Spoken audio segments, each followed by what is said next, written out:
Welcome to the BookBlast podcast, which showcases a selection of the best writing in translation from around the world just published in the English language. Recent episodes have featured conversations from the BookBlast Book Club at Hatchards for those of you who couldn't attend in person. We're often joined by the author or the translator or their publisher. In this episode, we're delighted to be joined by Richard Village, publisher at Foundry Editions, to talk about Far by Rosa Ribas, translated by Charlotte Coombe. Based on Rosa Ribas actually visited what's known as the Manhattan of La Mancha, south of Madrid. And it was this huge development, which was then not finished. There was the crash, and everything went, and there was a sort of certain amount of corruption, as is often the case, and everything went pear-shaped. So the place was sort of half finished, and it gave her the idea. She thought, oh, it would be rather an amazing place for a love story. And so Rosa Ribas is very well known in Spain for her crime and noir. Yet the couple who become a couple, interestingly, and the whole atmosphere of the place that is sort of half inhabited, half not. What did you all think about it? Did you like the story? Did you think was it illuminating? I mean, I really enjoyed it. Yeah? Yeah, I just really liked how this unfinished thing, and it just like descends into chaos, basically, and shotguns, and as you said, like the Campari and the Campari and pills, and how else you survive. Yeah. Well, how else do you survive frankly, without Campari and pills? But then it is awfully touching. We were just saying the old guy whose wife had died. Yeah.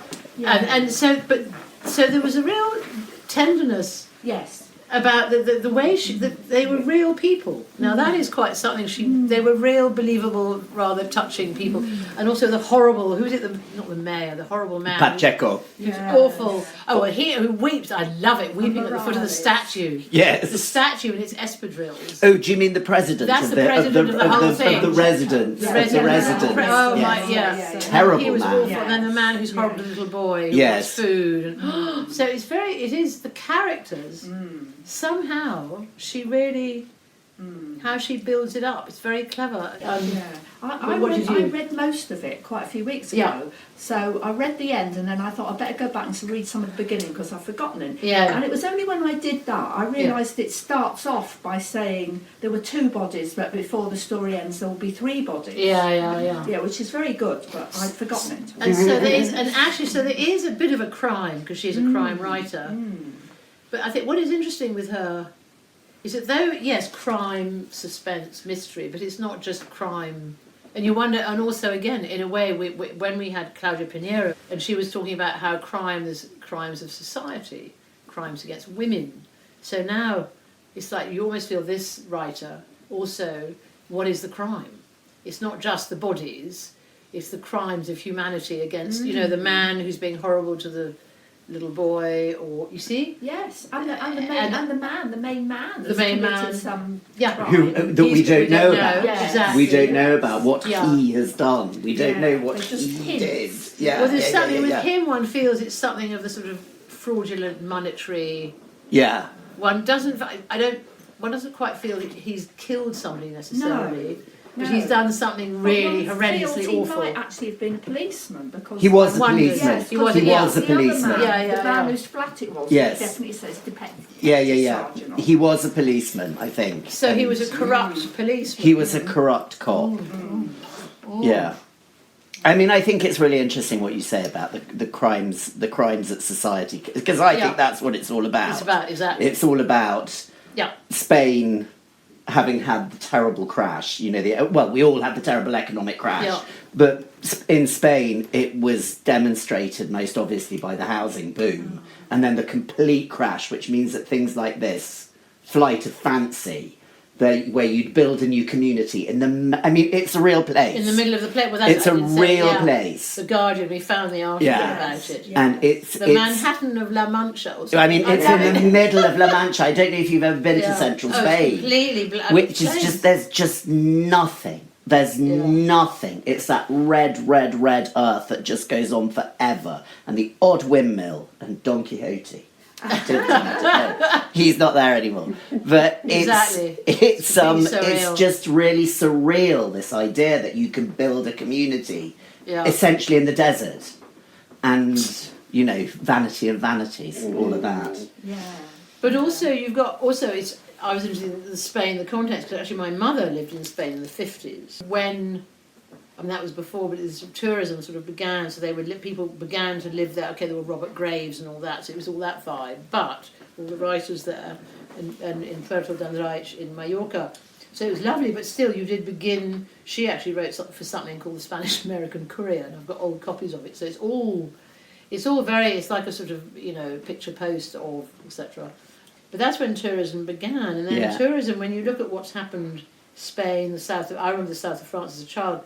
I mean, it's just building, boom, boom, boom. Yeah. And there have been these terrible scandals. It happens quite often. Developers, they start these great schemes and dreams.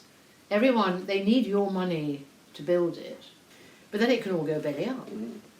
So there's a very real, that's what also I thought beyond, that's what I was saying, really good writing and literature, and especially in translation from other countries, there's a sort of massive universal theme. Yes, that absolutely. Makes it really travel. Yes. And it makes you think about everywhere. I mean, let's not mention how the White House person, the current occupant of the White House, made money. I mean, there are stories there about unfinished towers everywhere. Yeah, absolutely.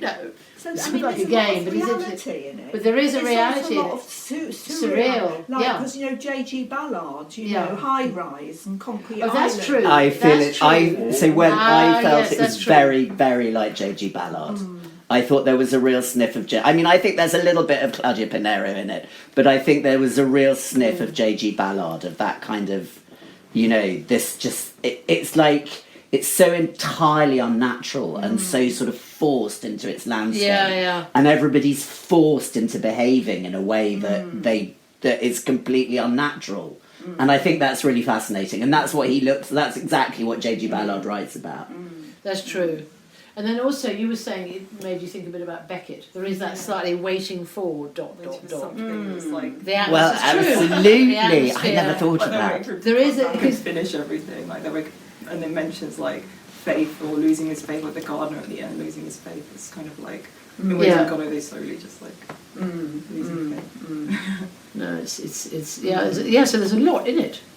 Me of like the housing development in like the UK. My parents really. actually bought like a house in like a development when they're still building. Yeah, they're still. Oh, really? It's You see, my finished goodness. now, so that It is finished. Thank goodness. Oh, well done. No, they do get finished sometimes. but that's interesting. So like the community that's kind of remind me of how it's like.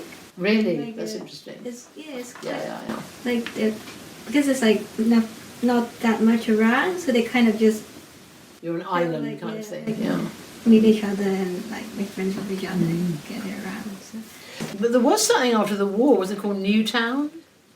But I think there's a real there's a difference difference between perhaps. the sort of Newtown Town, thing, yeah, which is like okay. that very idealistic, modernist, we are architects and we think we have a plan for how everybody will live and it'll all be wonderful. And this which is just this is pure opportunism. And selling a complete sort of false dream. It's like quite literally selling a false dream. I love the bit at the beginning where there's the poster that's faded and the only colour that's left is the blue, and it's like the golf course and the tennis court are all blue because it's because it's faded in the sun and the promises that they have that just never materialise. Yes. And I like what she says, the main character says about blue. She said, I don't know why anybody thinks blue is a cold colour, because you just think of this baking sun. Yeah. I found it quite interesting in the book how like the people who like live in the like inhabited bit often refer to like mixed with like the locals. It's like they don't see themselves. I don't know. I find that quite interesting. And the locals call them settlers. Yes, that's right. See, we had. That's interesting. Yes. There was a lot of discussion about what the right word should be. I know, because what is it in English. Spanish? I knew you were going to ask. Sorry, I know, I'll be quiet. No, I'm so sorry. I can't remember what it was, but it prompted a lot of discussion as to what should be the right word. Settlers has a slightly unsettling sense to it. It has a slightly unsettling geopolitical sense to it's it. in many ways. Which we quite liked. Yeah, it's very good. and it's sort of slightly more subtle, I think, than... I'm going to look up... Talk, you not talk, and I will look up what the Spanish word is, because it's actually really interesting. With this... Colonos. Los colonos. Los colonos. Los colonos. It's colonos, actually. So Los colonos. So that is the colonizer. The colonizers. Does it have the same like sort of violent connotations? Well, it does. I think it does. I wonder if colono is... Yeah, the colonials. The colonialists. Yeah. The colonialists. Or a colony. Or a colony. A colony. I wonder if that is more subtle, because I think it means it can work in both directions, which possibly settlers doesn't. I don't know. Anyway, there was much debate. So it's colono was the Spanish word. But maybe also, I don't know, here in English,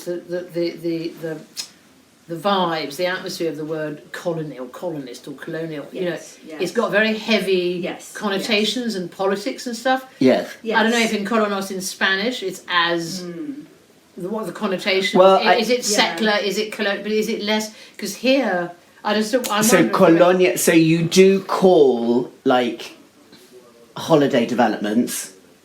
Colonia is a perfectly acceptable word for it. En français, on a colonie de vacances. Yes, on colonias. Colonie de vacances. So that sort of softens it. That softens it. Yeah, you see. Obviously, Spain has an enormous imperial past. It just didn't happen to have one in the 20th century. Yeah. So it had lost it all by 1898, but it did have a really, really tremendous imperial past. Excuse me. With a lot of colonial colonial does mean, if you say colonial in Spanish, it sort of means it tends to mean architecture from the empire in Latin America. Right, that's interesting. Right. It's like el estilo colonial, that sort of thing. So I think they are, because it's 100 years, they're possibly more at a remove from it. Well, also, which is why settlers, I don't know. I think settlers probably is the right choice. Yeah. But did you like her style and the way that she? Yeah.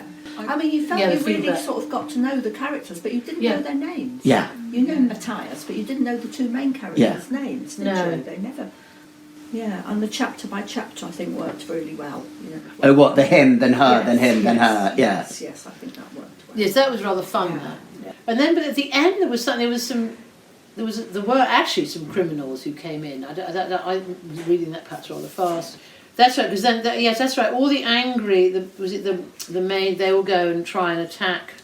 They discovered other things that didn't happen quite like they do in the movies either, namely that houses don't set on fire when you want them to. Showing up angry with a jerry can of petrol isn't enough, especially when your flaming torch lands in a puddle before you've even had time to unscrew the cap. Yeah. Anyway, so there was a total, they all were trying, that's right, 20 of them versus 3 men and a dog, that's right. And I thought that was an extraordinary, visual...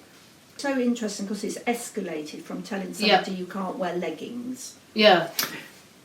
I think that's such a good point. It escalates from literally saying, "Oh, you can't wear leggings." I mean, he uses... So is she called Beatriz, the woman who says that she can't wear leggings? Yes. They use a very, very offensive word in Spanish. It is kind of like it's a very classist word. So very strong in Spanish, and we had to get across, because it's really awful, the leggings comment. It's really, really awful. Yeah. And as you say, to go from it, actually, it's just really interesting how you go from leggings to flaming torches. It's like it's like stop being a chav to flaming torches in 3 easy steps. It's like what you might get told off for. I think that's what, like, just something I really liked about her writing as well. Just like also just like it's quite almost minimalist writing in that it's like it's not like super emotive, but like somehow like really conveys a lot of emotion. I think just like you feel like you can feel what that character is feeling. I think that's really well put. Because it is exactly as you say. It's kind of rather flat. But in it there's so much. And her turn of phrase is kind of completely perfect. And Charlie, has done an amazing job to capture that from the Spanish and to bring it into the English. There's also now. What was this? That I didn't. I thought the blue marked stones. I love the blue I marks. thought- Because her insanity. I mean, she's going entirely insane in Exactly. this awful place. Yeah. So all she does is draw white, blue things on stones. And then throws them. I thought it was the most wonderful, wonderfully vivid demonstration of kind of losing your mind. And also trying to make your mark on the place. Well, actually, absolutely. You know, which doesn't feel like home. Trying to control it somehow. Literally Making your mark. Literally making your mark. Absolutely. And the main character picks up one, and then right at the end he throws. Then he throws it in. Yeah. That's right, into the distance, the wasteland. Yeah. Yeah. No, but also there was that thing that then they're spread all down the street. Hang on, somebody goes and steals. I think she Who is it? She goes and collects them all and scatters them everywhere. That's right. and then gets like the female protagonist to like drive her around and then scatter the stones. Scatter them everywhere. That's right. And then It's extraordinary. Oh, here we are. She's gone to the capital for a few days. As you're aware, she wasn't very well. Yes. That's No, why she he gets banished packed her. off. But that's what you do with women in particular, isn't it? Yeah. Yes. That's what's. Didn't Yes, you know I think your that's, wife? and Sergio Yeah. Morales would absolutely Yeah. pack Natalia off. Oh, yeah. It's like, let's pack her off to the nut Yes. house. Yeah. like Rather Yeah. than... away, I think Yeah. she says as well. Yeah. Here we are. Didn't you know your wife was keeping all those stones in the garage? Natalia had her strange habits, but they were harmless and most of all discreet. Yesterday, though, everyone saw it. Yeah. So Rosa is a straight crime novelist. I mean, have you seen a picture of her? What do you She mean? looks like a sort of young. She's just very, very cheeky and very naughty. And she's had a very successful career series of things. as a detective series. We did do a bio novelist. about her. She's written, her most famous one is a trilogy about a family of private investigators. Yeah, so it's that like a sounds family fun. business of private investigators in kind of the outskirts of Barcelona. So that's her main thing. And since Far was a kind of slight change of direction. And since then she's written 2 memoirs, because in Spain she is sort of at the stage where actually she writes literary memoirs. So this was the first book that we actually made an offer on. This was the first book. This is kind of how Foundry began, with Far. Right. Yeah. Although it's the third one to come out, it was the one that we actually bought the rights to first. Okay. Right. Because you knew her work in Spanish already. Absolutely. So the story, I mean, it's a silly story. We were in Madrid and we were getting the train to Toledo to do whatever, and I went into a bookshop, and on the table, there was a table, and there was Lejos and there was Spanish Beauty, and I bought them both. And it was a complete jackpot because they're both fantastic, fantastic, fantastic books. And in fact, I didn't really move from the pool in Toledo. I mean, I managed the wedding, but other things. So that was it. And when the whole idea of doing this ridiculous little press came about, it was like, well, those 2 have got to be on the list because they're brilliant. I think the way that they present Spain and the way that they present what's happened in Spain economically and socially since the crisis is really, really, really fascinating. It's like Far could only happen in Spain. Exactly. Yeah. There can be wonderful books that you read, in my case, in French, but I just know it's not going to travel. Yeah. For whatever reason, it's just too damn local. Yeah. And so you're looking for books that are amazingly good storytelling and really get everyone going. And I mean, I think this is such a fabulous example of something that really travels well, yet is still awfully local too. It's very odd because it's got big subjects. It's the corruption, it's the building, it's the love of, so they're massive universal things, but it's also damn local. I mean, it really combines a lot. This book. I think so. I mean, that's why. And that's why I love. That's why I love it. Yeah. Precisely because it does that. I think it does that incredibly well. But I really hope that you felt that you were transported to this sort of dusty place sure did. on the plateau where there's nothing apart from that sun. It's just like the sun. Yes. I mean, I completely relate with like you not being able to move from being glued from this book. I literally, like, when I was finishing this book, I got off the tube and I stood on the platform because I was just like, I've got a few 3 pages long. I love it. Well done getting off the tube. Actually, you didn't end up at the Hendon or somewhere. Yeah. Good point. Yeah, that has been known to happen. You're suddenly like, oh my god, I've missed my stop. It's a good safety card. But like, there are some books where I like hear every stop, but this was one where it just total immersion. Yeah. Pacheco, was that what he was called? Pacheco. Did he deserve to die? Well, Well, there's a moot point. but I think, but this is a crime of society, isn't it? It's like the gardener was so. Yes. If the gardener worshipped him and then is shaken to, bash him over the head with a spade. Yes, having worshipped him. Having worshipped him. Yes. Yeah. Oh, but that was very well done. He kind of just dismisses the poor mate. He's completely dismissed, like almost like some piece of God knows what on your shoe. Yeah. You don't want to be. I mean, and I thought, ooh, what's going on there? I thought there was an awful lot going on behind there. Is that how it's ooh? Yes, that was amazing. That it's true. It's like that, but then contrasted with every Wednesday at midnight, he comes and weeps. And Oh, I love that. Weeping at the statue. Kind of his failure. Well, there's also the shame. It's like, in a way, it's like, oh, there's the grandfather and his espadrille, the farmer, and you think also, and there he is weeping for forgiveness, almost like some old godly idol. Absolutely. You hear in the sort of Old Testament and things, they're always, there's always blood running down doors. There's something almost wonderfully rather almost pagan about it. Well, I think that, but that sort of Los Very Pueblos Catholic. de España, the interior of Spain, which is so like hardcore. Because he's supposed to be in another country. They say he's fled. Yes, he's fled. He's meant to have ran away. Couldn't quite let go of the old roots. No. No. It's a very. One of the reviewers I saw said it reminded her of the paintings by, and I can't pronounce this, forgive me, Georgia de Chamberet. Georgia de Chamberet. That's a Chamberet. good one. I love Chamberet. Yeah, he does those rather wonderfully surreal. Because I did look That's at it, true. and there was one called Mystery and Melancholy of a Street, and it definitely did have. It is that true. Sort of feeling. That's true. Brilliant. Yeah. Who does that? Is it Wyeth who does those very bleak, empty landscapes? Oh, right. There's a certain kind of art where you have these amazing bleak. Wyeth does, but it's very American or something. You're right, yeah. But again, it's the bleak seascapes.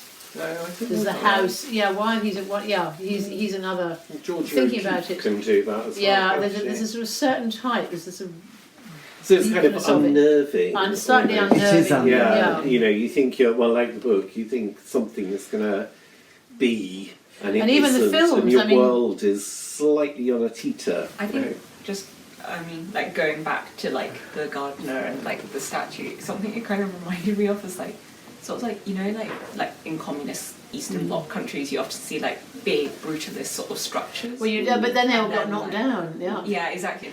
He's not. It is really interesting because we mustn't ever forget. Well, we mustn't ever forget that Spain was that until Had 50 Franco. years. Had Franco. Spain really was that until 50 years ago. Rosa grew up under Franco. Rosa grew up in Barcelona under Franco. It's there in Spain, and I think you picking that out is really, really fascinating. That's an interesting point. It's like, actually, are we as Spaniards? It's like, are we kind of naturally slightly predisposed to do this? And so the haunting, absolutely, the haunting. I found that really, really interesting. And it's all kind of quite cyclical.